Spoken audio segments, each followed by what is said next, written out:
Mobile phones and small tablets are in. But do people read paperback books anymore? Is there an incentive or purpose to sit quietly in a chair and just read? 600,000 books are produced yearly in the United States, so there must be a reason why we still publish books. Is reading outdated, or is it a staple for the future?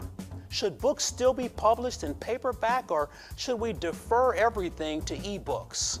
Does publishing still have a place in civilization? This is Counterpoint with Garrard McClendon.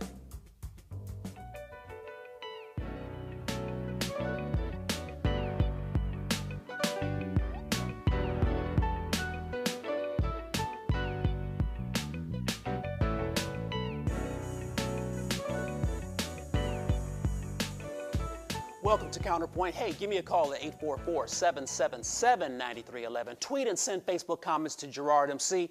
There must be a reason why we still write and publish books. But is the profession antiquated or futuristic? At the Counterpoint today, we have LaTanya Hicks, author of Pain and a Teardrop and Dining with God. We also have Chad Hunter, the author of Black Parakeets Only Hatch in December. And we've got Carmelita Evans, the author of A Slave Story. Thank all of you for being on Counterpoint today. I greatly appreciate it. I want to start off with some bios. I need to know who you people are. Let me start with, I'm going to start with you, Carmelita. Born and raised where? In Chicago, Illinois. And raised in Chicago? Raised in Chicago. Okay, what high school did you go to? I went to several high schools. Cooley High School was one of them. You went to Cooley High? Yes, I did. The famous movie Cooley High? Yes, I did. My good friend Eric Monty, who wrote that movie Cooley High? Yes. Okay. Walked the halls of Cooley. What other schools? I went to Weston House, Lucy Flowers, and during the summer I went to Crane High School for summer. Oh man, so you partied all through high school. Yes, I did. That's what I'm talking about. Chad Hunter, Yes, born sir. and raised. East Chicago, specifically the harbor of East Chicago, Indiana. High school. Central. Okay, Yeah. Central High School. Yep, Okay, Cardinal through and through. You just a youngin'. Yeah, And ask my son, I'm the oldest thing alive. LaTanya Hicks, born and raised. I was born in Alabama, but I was raised in East Chicago, the harbor, just like Chad. What high And school? I attended East Chicago Central High School. East Chicago Class Central. of 2003. Okay, this is good. I got you. 3 authors in the list today. This is great. We're gonna have a good time. I need just quickly, LaTanya, give me just, I'm talking like 1 to 2 sentences, brief synopsis of your book, LaTanya. The latest book. Well, one that I'm working on now is called Just Breathe. I had a really big thing that happened to me in October of last year, and it just prompted me to finish it. And it's something that comes from my heart, something that I wanted to push and urge others to read, because you never really know what can happen in life. And it's just, you never know what ways things can come to humble you and make you realize your surroundings. Is it a memoir? No, it's not. It's poetry. Okay, it's poetry. Okay, Chad Hunter, talk Yes, to me, sir. man. Black Parakeets only hatch in December. I mean, Yes. what's up with November and January? What's the book Been about? on 3 Brief- months. I was only born in December. There we go. Brief synopsis, man. What's this book? Black Parakeets Only Hatch in December is a collection of anecdotes about growing up in East Chicago, living in Northwest Indiana. Covers everything from being a child of divorce to, going through bullying, going through college, going through dating, going through just the general walks of life, all seen through my eyes. Yeah, we're going to get into that more a little bit later. Carmelita, talk to me. Brief synopsis of your book. A Slave 1 Story, sentence. Saga of a Lost Family is a novella, story of drama, struggle, and perseverance of a young girl born into slavery bondage who was the daughter of a Negro slave woman and the plantation master. Okay, this is good stuff. So, I'm gonna start with you, Carmelita. Who's the audience for your book? Now we all write books. All 4 of us have written a book or several books at the table, and the first thing that pops out of people's mouth is, "My book is for everybody." but let's be more specific. Who did you write this book for? Well, I would say from the age of 14 up until 70, 80 years of age. So from young adults Young on adults to elderly people, and anyone that can identify with the Black history portion of it. up. Okay, good. Chad Hunter. Yes, sir. Who's the book for, man? I mean, who's the audience? Well, you took my everybody answer, so thank you, Gerard. I appreciate that.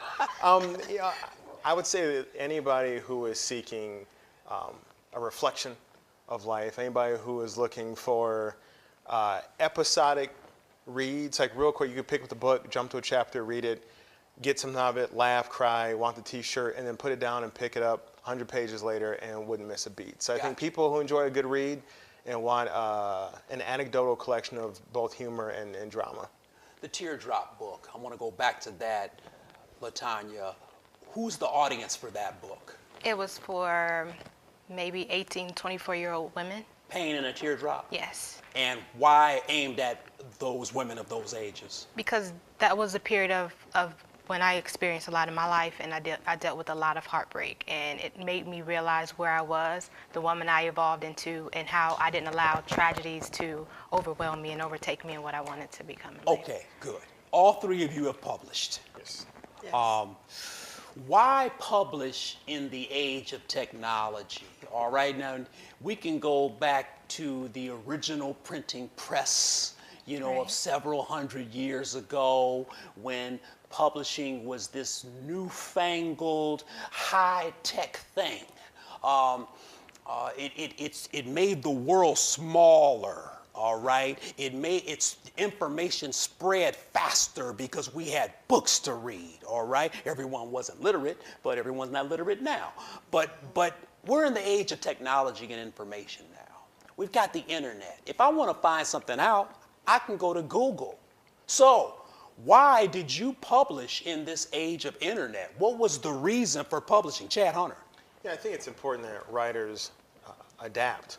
Like you mentioned, technology is far more prevalent than it was, you know, even like yesterday. Technology today is already ahead of where it was yesterday and so on and so forth. Right. So I think it's important that writers not only publish in the traditional sense, but also make sure that they have their works available electronically, whether it be, you know, Kindle or the Nook or PDFs or, you know, EPUB files.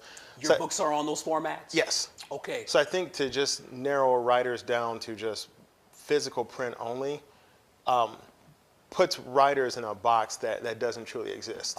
Age of technology, LaTanya. Why publish? I mean, you published 7 books.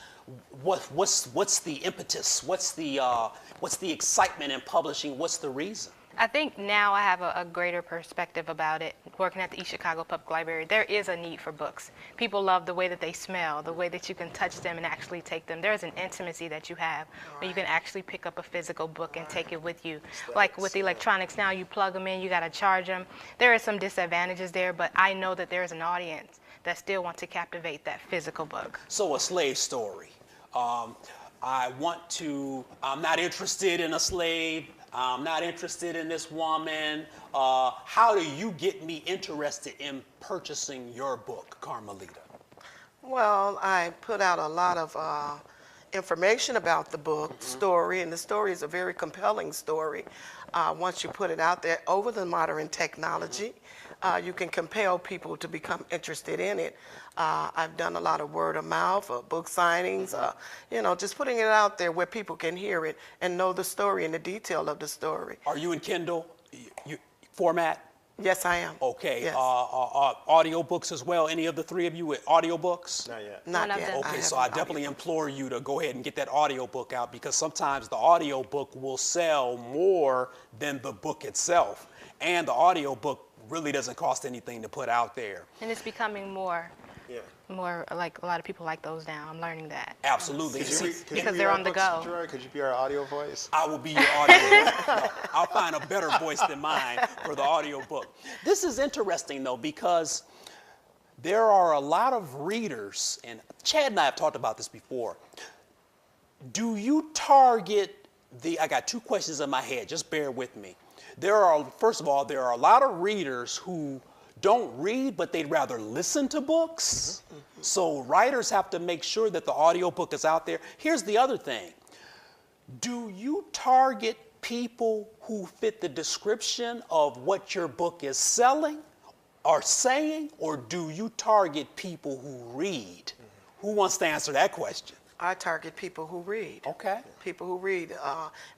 In spite of the technology, I like the people that will pick up a book and read. I target audiences and people that I know are readers. I do online with emails and with people who are going into book clubs and things like that. who go to where you can go online and buy books through these book clubs, like Amazon book clubs. Yeah. And places like that. I target those places because those are readers looking for a good book. Yes, and so often people make the mistake of targeting an audience that doesn't read. So it's like, okay, I'm going to target people between the age of 30 and 40, but if those aren't the readers of my content, I'm, you know, or even the buyers of my content, I'm in trouble. Chad Hunter, who do you target? Yeah, I was going to say, I think there's any writer who falls into a particular group that can be titled, whether it be a female writer or a Hispanic writer, Black writer. I think it's a struggle because it is a question of, are you a woman writer or are you a writer who's a woman? Are you a Black writer or are you a writer who is Black? And I think that plays into the idea of targeting. You know, I like, in Black Parakeets, the book is about people who may have experienced their parents divorcing, may have experienced growing up in an urban city. And by the time you get through it, you have found people who connect across different color barriers and age groups. And I've written, you know, pirate fiction, and I'm targeting people who like pirate stories. But they could be from any demographic, any, you know, particularly a mature age group, but, you know, it could be any color, any walk of life, any demographic. So, LaTanya, you're a writer and you've published books and you're a poet. Yes. And poetry is meant to be heard. So do you recite poetry when you do book signings? I do. From the books? Yes. So is your reader and listener and buyer possibly different from Chad and Carmelita's because you're a poet? Yes, How it so? is. It's because it's more of the spoken word, whereas there's a story that's told. I focus more on synoptic writing now. So, and Explain. Okay, because of my audience now, I'm looking at teen girls, older girls, male and females, men and women as well. It's just that I know that with poetry, sometimes you get lost in the long poetry. You get lost in it. And so now I'm more of a, give me 4 lines, a great stanza, give me 2 stanzas, and they get the message. And so I've started leaning there because with me sharing my poetry with the spoken word, they love to hear it, but they wouldn't read it. Oh. They're more interested in the voice behind the poem. I like that. So when it comes to your books, it's the book and it's a performance art. Yes. So they're getting you, the author, and they're getting you, the poet. Yes. And they want to see you and hear you and have the experience of a LaTanya Hicks. Yes, and the exciting thing about writing poetry is when you speak it, that's how you get people to buy it, because now they want to take a piece of you with them. Yes. And so it's kind of multifaceted for me. Yes, this is profound. This is profound. You know what? I want to continue with the 3 of you after the break here. Should books still be published in paperback, or should we defer everything to electronic books? Does publishing still have a place in civilization? I've got LaTanya Hicks, Carmelita Evans, and Chad Hunter. Join us. Stay right there, and there's more Counterpoint shortly. Tweet me, post on Instagram, or send me a message on Facebook. Let's start the conversation. Your voice is important on Counterpoint.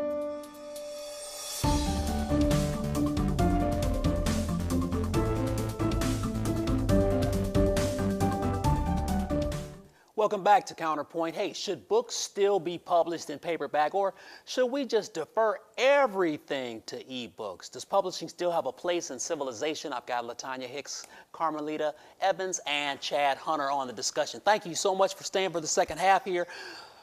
Chad, can books change the world, man? Yes. How? I think if anything changes the world, it is books. Because books are the culmination of ideas, thoughts, projected hopes, dreams, etc.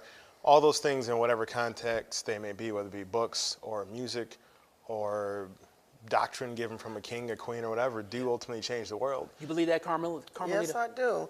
The information that you receive from the books, the learning that you get from them, it obviously changed the world. It has changed the world from the very beginning of printing books. You know, the world has evolved from the learning, the education, the information that you've gotten from it throughout the time. For the better or for the worse? For the better, You absolutely. think so? Oh, yes. So even books that are negative still should be published? Do those books help the world? Yeah, I think you should publish it all.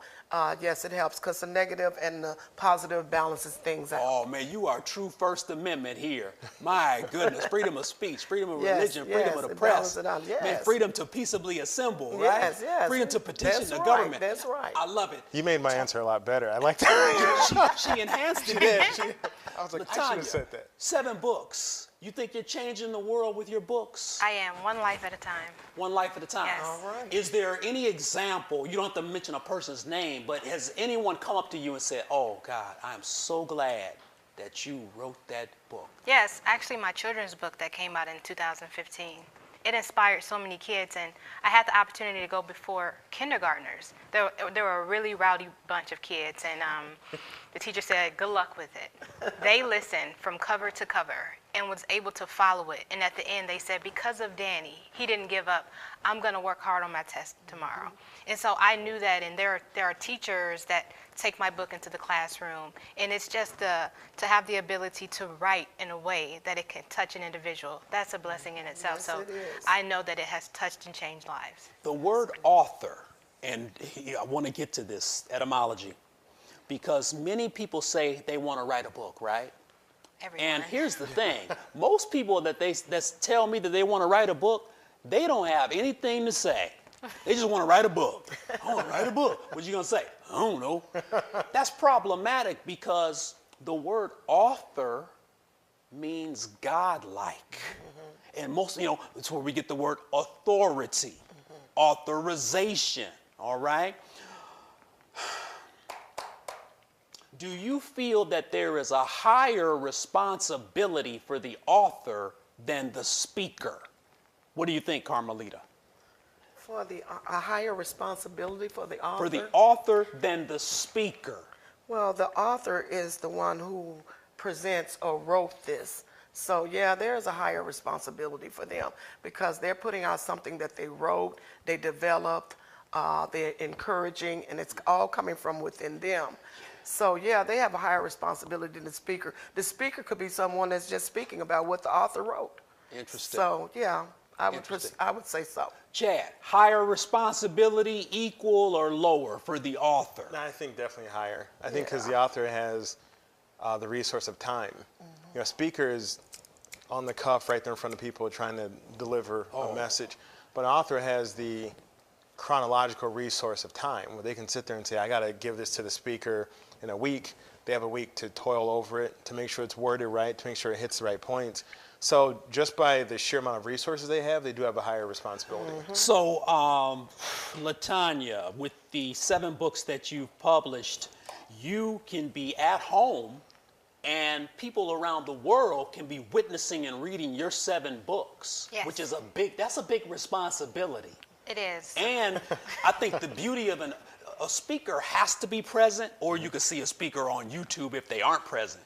But the author doesn't have to be anywhere around, and people still can consume the thought and the soul of that individual. That's right. The speaker has to worry about delivery. An author has to worry about message. Explain. right. Explain. I didn't think there was a follow-up to that. Yeah, there's a follow-up. Yeah, well, let's talk about delivery first. Well, it's the purpose of connectivity. A speaker's job is connect with the audience via probably audible means, or gestures, body movement, connectivity. Their job is to get the message across. An author's job is to develop the message. Some authors are terrible speakers. Yeah. Some speakers are terrible writers. So it's a weird marriage that everybody has to pull their weight to get the ultimate message across. Got to get the hermeneutics and the homiletics together. See, that's that master's degree. I gotta go look those words up. It's all good. Let's talk about how you market your materials. Everybody wants a bestseller, right? Right. And how do you get to become a best-selling author? Large publishing houses do it this way. They market a book for 3 months, but they spend the previous 9 months heavily telling the public about the book before the 3-month heavy sales pitch hits. So they're going to sell anywhere from 6,000 to 20,000 books a week for that 3-month period. After the 3-month period, they're through. They no longer promote that book. Small publishers have don't have the monetary advantage. We may not sell as many books, but small publishers can sell for a longer period of time. So, what are some of the sales strategies that the three of you use to move books? Let's start with Chad. Yeah. You know, a wise man once told me, and it may have been you, Gerard, so if it sounds good, you can take credit for it. Sell books where books aren't sold. So, for example, personal example, I wrote a book, a kid's book of about pirates. Captain Bo Knows, a publication of positive points for pint-sized pirates. Real quick book for kids, you know, delivered by little kid pirate. I call it the Whiting Chamber of Commerce. I was part of their Party Like a Pirate Day. Yeah. Nobody else there was selling books. I was the only game in town. Set up a table, had books.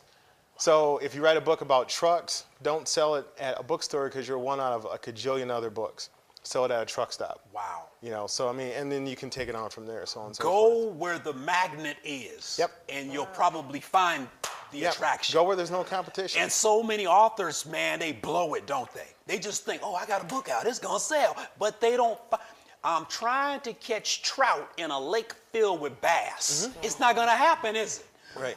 LaTanya, marketing, how do you sell those books? Well, especially with my children's book, the schools, you know, and I have a big thing of giving my books away. I'll see the most adorable face and say, you know what, you deserve this book. And a lot of What about times, the ugly kids? They don't get. I think all children are beautiful. We are the world. All children are beautiful, That's Chad. right. That's right. But it's like I always feel some type of connection because of the childhood that I had. And I feel that my book can push and promote a kid to push and give their all to something. So in the schools, I go in, I push the books, and I maybe will leave a book with the teacher or principal and let them know if you're interested in the book. You know, like I have more where that came from, if I could come in and give a presentation. So it's more of just trying to create the audience, going into the schools, asking if I could have free presentations for some of the classes and things, and it's worked very well for me. Smart, smart. Carmelita, how do you move books? Well, I'm new to this, this being my first publication. So what I've been doing is I've been promoting online at different book clubs. They have about so many of them. There's I have several. about 15 that I've been constantly promoting, placing the ads. I've also done ads on Facebook. Good, smart. I've also done where I have a website where you can just go right in and buy the book. I have that website and business cards. I've done book signings and word of mouth, and pretty much everywhere I can, walking along the street, I might talk to someone and pass out a card, you know, to get the book sold. So, Slave Story, Parakeets, all kind of 7 books thing, Brown Girl and something lad and okay. So okay, you mentioned Facebook ads, Instagram. You got to get those book covers on Instagram, Pinterest, because you never know how your book is going to become viral. So, the Harry Potter books, the author, help me out. J.K. Rowling. J.K. Rowling, okay. Rowling. Librarian. She starts blogging. Yeah, true, the librarian. She starts blogging, starts putting paragraphs out free. All of a sudden, she found that niche, and it was that young adult reader who was fascinated by fantasy. She found them, and she locked in on them. She said, it's something, you know, wow. And if you notice around that time when those Harry Potter books came out, everybody said kids don't like to read anymore. Yeah. And those Harry Potter books aren't 200-page books. Those books are thick. Yes, and they children are. were reading Yes, those they books. were. So she found her lane. So how will the three of you find your lane to the point where you become a household word and people just lock in on you? Talk to me, either of you. Tanya? I think it'll just happen. You know, I think it depends on your dedication and commitment That's to right. trying to find where you fit in and that drive to not stop until you get there. Right. And some people give up too soon.